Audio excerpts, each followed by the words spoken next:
well, yesterday's video about the John Piper article was aggressive, and I'm not sorry for it. It definitely needed a little bit of aggression and all of that kind of thing.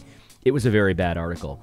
But that being said, there's a time for, destroying things, and there's also a time for building up. And I think that today's video will be a little bit more constructive. I promise not to say that John Piper's moral reasoning is like that of a child in this video. I have some questions, though, because his article is extremely confusing. I think a lot of people noticed that pretty much right away. And good on John Piper, he did clarify a little bit about what he was saying. He did say, look, this is about me not voting for Joe Biden or Donald Trump. Good on him. I find it bizarre that you could write an article where someone wouldn't know that, but a lot of people didn't really know what he was talking about. Apparently, he's going to write in a candidate or something like that. A completely legitimate option. Hear me saying that. A completely legitimate option is to vote for somebody other than Joe Biden or Donald Trump. But he said in his tweet clarifying this that it's the reasoning that's important, the moral reasoning. And I've got to be honest, I kind of assumed that was the case, but actually that's my big problem with the article. The moral reasoning is very confusing. So it's not just that I didn't know who exactly he was writing about, it's that the reasoning itself is pretty confusing. And so I want to talk a little bit about this and maybe ask some questions about it. And hopefully this will be helpful. And, if someone can help me out here, that would be great. And if not, then that's understandable. So the main article, or the main point of this article is the fact that John Piper's assertion is that flagrant boastfulness, vulgarity, factiousness, these are things that are not only, they don't only make yourself guilty before God, which we all knew that. Everybody knows that, those kinds of sins do condemn you to hell if they're not forgiven by Jesus Christ. So you can kill somebody or you can hate them. And if you're not forgiven by Christ, either one of those sins will send you to hell. Now, that's not to say that those are equal sins. Like, one is worse than the other, but they both will condemn you to an eternity in hell. That's basic theology. And by the way, yesterday when I said that John Piper was good at basic theology, that wasn't a dig. That's actually true. He's fantastic at it. In fact, I would recommend his work on foundational kind of basic theologies to anyone. I really like John Piper. You know what I mean? Like, this is not a denial of John Piper's value as a person or as a minister. It's not at all. But then he also says not only are they self-incriminating, but they're nation corrupting. Now, I know that this is the point of the article, thanks to my 4th grade critical reading teacher, but also Big Eva is good at this. They do pull out lines from their own articles that really give you a lot of help as far as what's the point of the article. And you can see that here. This is what he pulls out. You can share it on Facebook or Twitter very easily. So you know that Piper, or at least his editors, think that this is the primary point of the article. So he says these sins are not only self-incriminating, but they're also nation corrupting. Now, there's a few questions that I have about this because I understand that Trump is portrayed as this vulgar, boastful, just divider of people. Like, that is how Trump is portrayed in the media. But I have to be honest with you, I don't necessarily buy this about Trump. Now, that's not to say that he's not vulgar sometimes. Of course he is. That's not to say that he's not boastful sometimes. Of course he is. That's not to say that he's not, he hasn't been factious. I still don't know how to pronounce that word. Sometimes. That's true. But the media has portrayed that as his personality. But I don't trust the media because here's the reality, guys. Like, when I watch Donald Trump, I actually don't see this, arrogant guy with an ego the size of Kingdom Come. I really don't see that. Now, Donald Trump is a high performer. There is no question about it. And so when he thinks he's had a lot of accomplishments and he tells you about his accomplishments, that's accurate. He's a high-performing person. That's not debatable. Objectively, that is true. He is a high-performing person. But yet, when I see Donald Trump interacting with people, I don't see an ego the size of Mars. I mean, sometimes I do. I mean, obviously, he sometimes says things that I'm like, what is that? But is that his character? Is that what he always is? I don't see that. I see him identifying very often with the common man. I remember back when he used to be in WWF. I remember, like these are the kinds of things. He eats McDonald's, he has McDonald's fast food feasts and stuff like that. Like, I just don't see it. Furthermore, I understand that the media spins things all the time. I'll never forget this. I saw a video, and it was one of the mainstream medias. I forget which one it was. It was like MSNBC or CNN or something like that, or maybe it was all of them because they all kind of take cues from each other. And the title of the video was "Trump Storms Off When He Was Asked a Question About So-and-So" or something like that. That was the title. So they're framing it in such a way like Trump is just this arrogant. He doesn't respond to anything and all that kind of stuff. But I watched the video and they asked him the question and he answers it and then just walks away calmly. No, there was no energy in his voice. It was actually out of character for Trump because usually he's got a lot of energy. He's a very high energy guy. And in this case, he just kind of answered the question calmly and walked away. And I started thinking to myself, how could you title this "He Storms Off"? I just don't even understand that. And so here's the thing, John Piper. Like, I'm not saying that Donald Trump isn't sometimes boastful, vulgar, factious, whatever that word means. I know what it means, but I don't know how to pronounce it. What I'm saying, though, is that you really do have to actually demonstrate that it's flagrant. It's just who he is. It's just because I honestly don't see it.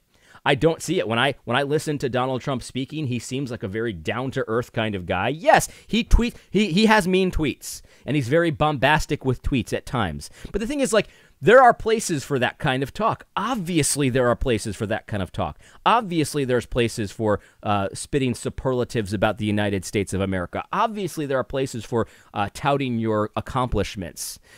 Obviously, you can do that in a sinful way as well, but you actually have to demonstrate this stuff. You can't just say it because I don't believe the same propaganda that many people believe about Donald Trump. And that's where a lot of us are, by the way. So we're not saying that these things are not sins or not problems for Trump, but you're saying it characterizes his entire leadership. And I got to be honest with you, I don't think it does. I simply don't think it does. Furthermore, I would say that your argument that the arrogance and the vulgarity and the factiousness, I think that those definitely can be nation corrupting. There's no question about that. That argument that you're making, it could be very true. But the thing is, though, that you have to it has to lead to action. In other words, like, if somebody is boastful and vulgar and factious, which again, I do not accept about Trump, but let's just say I did, and it doesn't bleed over into his policy, and he actually has very restrained policy, like maybe he has a team of advisors and stuff like that around him that temper his attitudes and stuff like that, and so when you see the policies, it actually doesn't carry over. Well, that's a problem for him. It is self-incriminating, but it's very hard for me to see how that could be nation corrupting if it doesn't bleed over into the policies. Like, nobody's looking at Donald Trump and telling their kids, you see, son, it's okay to be vulgar. It's okay to be sexually immoral. It's okay to be a divider of the people. Like, nobody's actually saying that. And so we have to look at the policies, right? And so arrogance isolated, and if it leads to humble policies for whatever reason it does, maybe he has a team of advisors around him. Maybe it's just because, I don't know, maybe it's just a miracle that it doesn't. Well, then that's actually not as much of a problem as you're making it out to be. I actually thought of a Trump-related illustration that illustrates this exact point. If you remember during the 2016 elections, one of the big knocks on Trump was that he was too bombastic, too aggressive, and essentially too stupid, and he would get us involved in World War III. That was one of the big things that people were saying. He's just unhinged and unpredictable. And then once he was president, there was a time, do you remember when he said that he was going to blast North Korea into Kingdom Come? And I remember when that happened, like, the media was like, here it is, World War III, it's coming. And I remember I thought to myself, oh no. Like, at that point, I was still kind of non-Trump supporting kind of thing. Well, at least a little bit more measured than I am right now. And I thought to myself, oh no, here it is, we're going into World War III. But then something amazing happened. Then shortly after that, we essentially made peace with North Korea. And it's like, okay, so you can interpret that two different ways. You can say, oh, well, he just got lucky that time.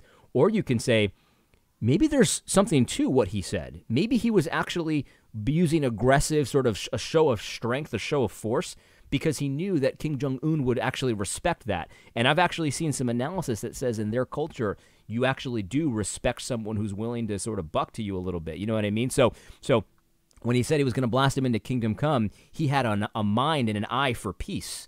and he achieved it. So you can interpret that one of two ways. You can say, well, vulgarity and boastfulness and pride is always wrong.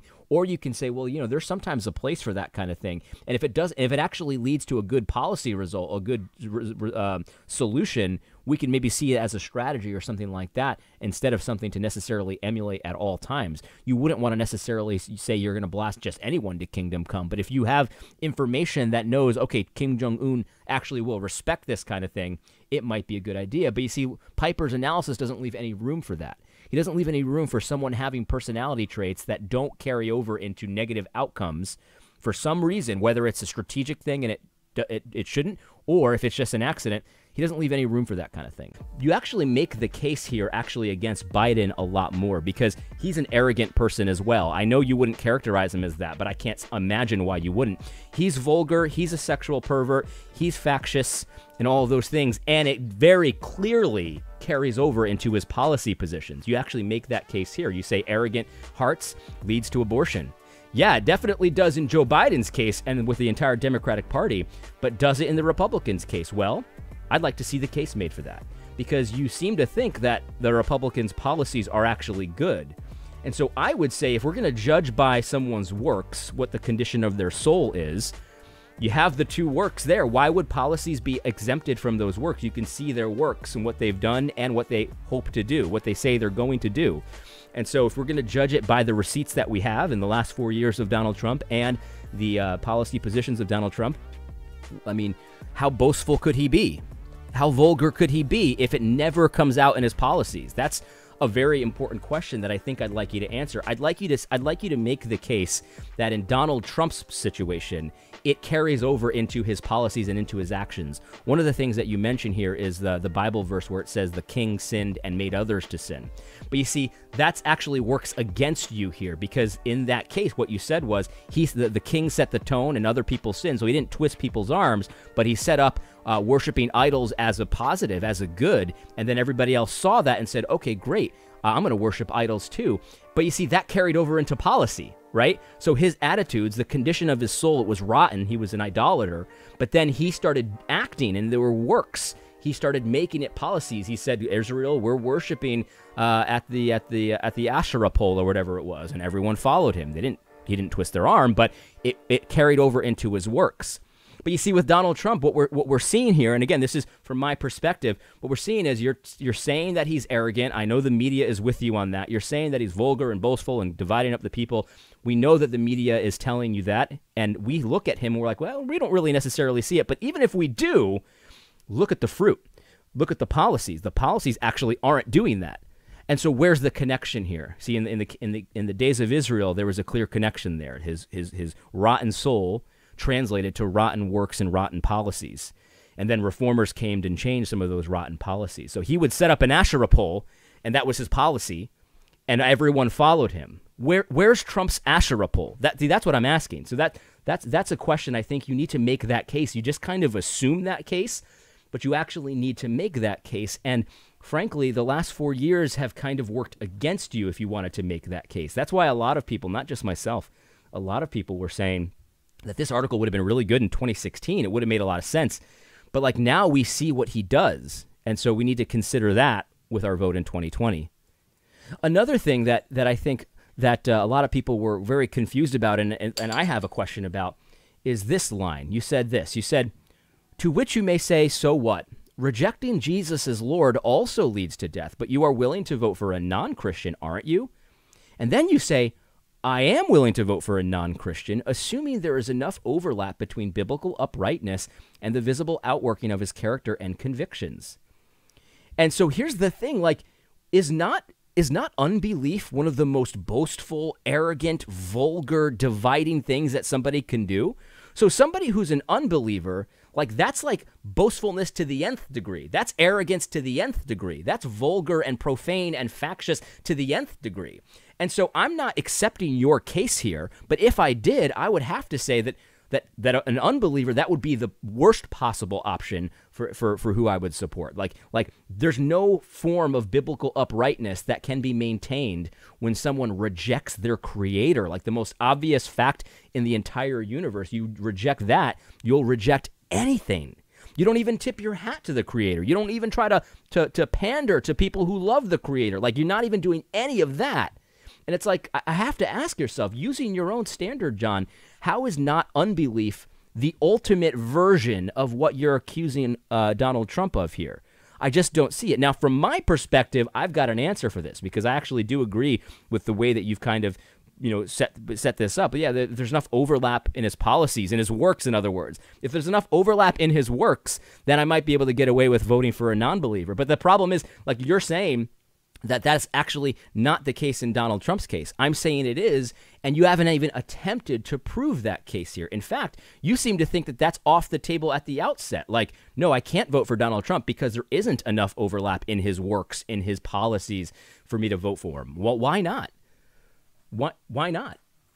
You seem to think that that's an option, but for some reason, boastfulness, vulgarity, and factiousness, those are worse than unbelief for some reason. I think unbelief embraces all of those things, but you want to make an exception for unbelief, but not necessarily an exception for boastfulness. I just don't understand that even a little bit. One of the things I got in trouble for yesterday was to say that John Piper's big problem with Donald Trump is mean tweets. People were saying that was unfair. But you see, John Piper, this is actually your fault, because you actually don't provide any examples of what you're talking about when it comes to Biden or Trump. You don't say Biden's problems are these, Trump's problems are these, here's some examples. You actually just leave it completely up to a person's imagination. And so obviously, I'm going to look at, the facts as I see them. I can't do anything else. And to me, the only difference between the two are the mean tweets.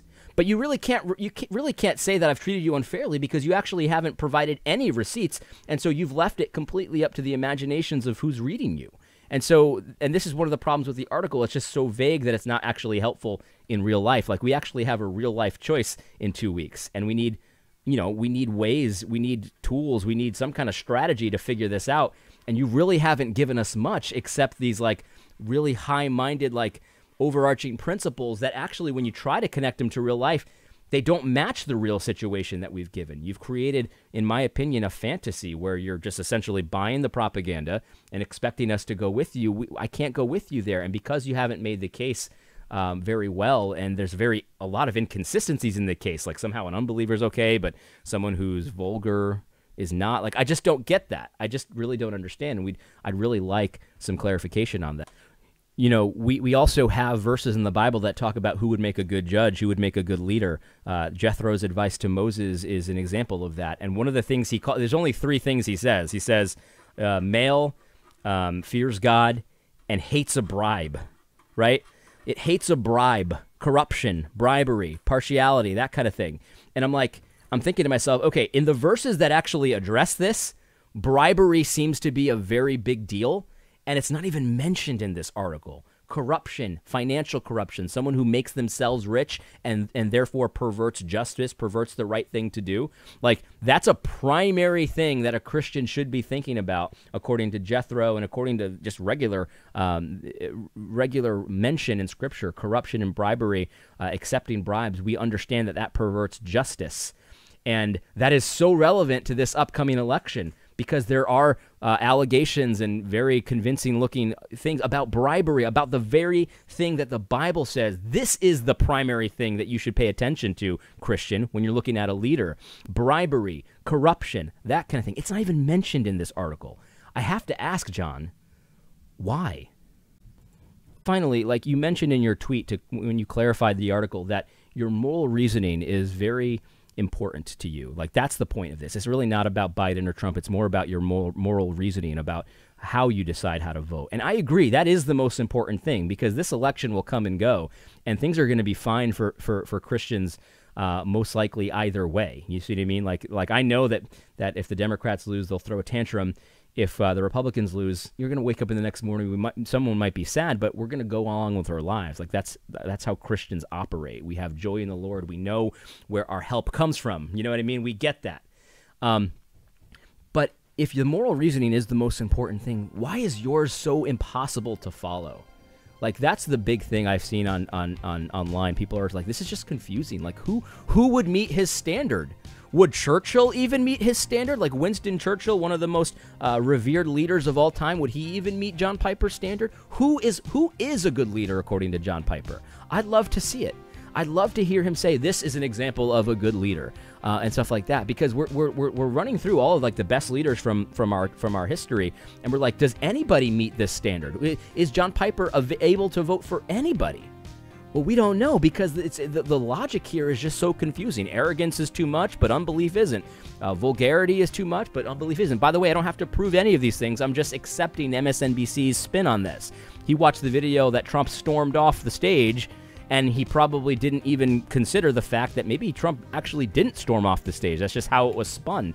Like, John, like, the big thing here is, my question for you is, could you please give us a little bit more clarity into your moral reasoning? And also, likewise, could you please give us some receipts, some examples, some evidence that what you're saying about the candidates is true? Because, to be honest, like, I'm not trying to be a jerk here. I know that Trump has arrogance and vulgarity and what was the other one? Factiousness? Yeah, here it is. Factiousness. He's done that kind of stuff before.